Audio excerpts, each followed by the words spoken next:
Oh, hello there. Yes. Well, it snowed yesterday. That was cold, wasn't it? Yeah. Anyway, my psyche, I think, metaphorically, one way or another, is basically tucked up in bed and is refusing to move. Certainly feels that way again today. So,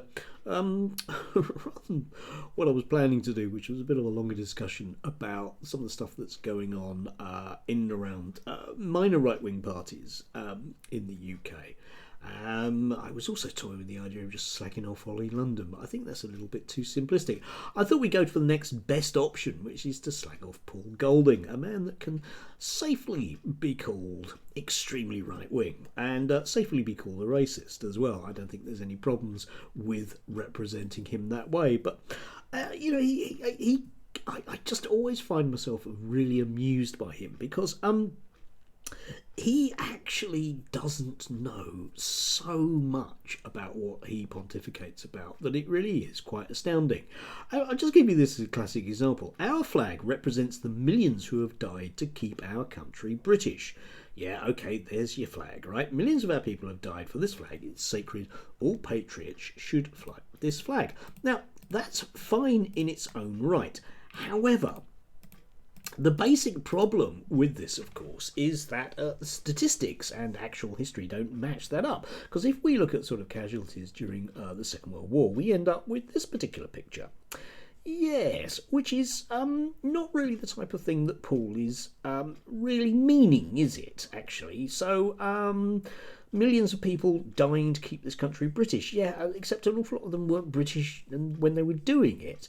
And in order to arrive at millions, okay, I mean, I appreciate that the vast majority of people that fought in wars under a British flag have died, but that's to do with them dying rather than them dying in wars. But actually, to arrive at the figure of millions, you effectively have to add up all British wars ever since there has been a national identity in any shape or form that is British. Yeah? I mean, the casualties just don't add up to millions, realistically, at all, if you're just dealing with British people. Even under Dominion sort of territories, it just doesn't quite work, Paul. But never mind that now. And also, I mean, he took about a day or so ago, he retweeted this, which was to do with the Primrose Hill stabbing. And this is from Restoring Our Culture. I do like the motif there. Very, it's reasonably Germanic, isn't it? Yes, but the person that killed Harry Pittman isn't white. He is a Muslim. Let that sink into you. You can't be a white Muslim, apparently. Here is a photo of him that the police used to find the lad. Right, okay, again, have a think about that. Just let that settle in your brain, and then we come on to the next one. And precisely because he is a Muslim, his face wasn't showed in the media. But we are not the media. Share his face everywhere and follow us to stay updated. Now, the problem, Mr. Our Culture, that I have with that, of course, is that you are utilising something that was released to the media. And the reason you're showing it is, of course, because it was on the media. And it was a person wanted in questioning.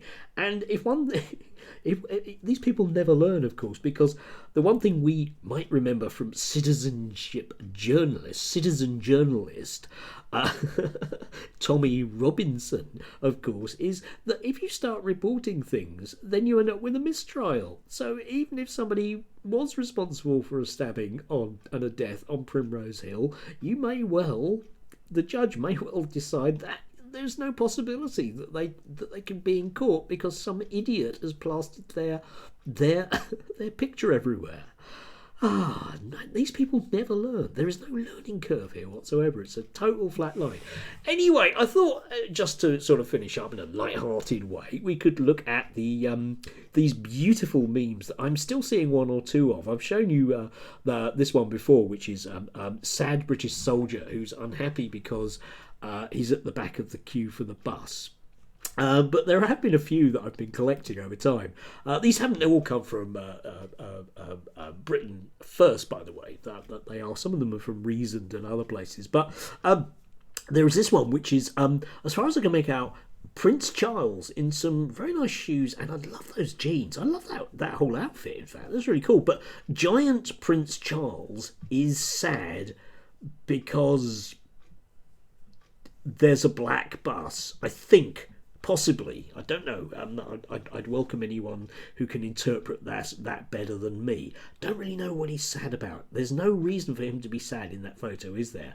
I do like those jeans. They're rather cool. And then there's Muslims bowing down in a kind of blasphemous way to sad British World War One soldier who, for some reason, is sitting on an evacuee's case.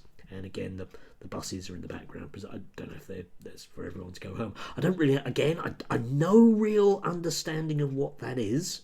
Okay, this one actually is from Britain First, which is just brilliant. But what you have to do with this one, apart from the fact that the people are not actually landing their boats, and I do like the flag on there. They're very patriotic, these people. It's great. I mean, you know, they're flying the flag because they're proud of all the people, the millions that died fighting for Britain. Yeah, I like it. I like it. But it's the individual faces in there. I'm sure that I've seen President Assad of Syria, and I'm sure there's a Hitler in there as well.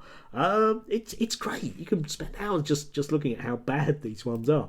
And lastly, and perhaps not leastly, right, we end up with all the delights of Darren Grimes. And again, perhaps you might think it's unfair of me to lump Darren Grimes in with people that are extremely right-wing, but I don't.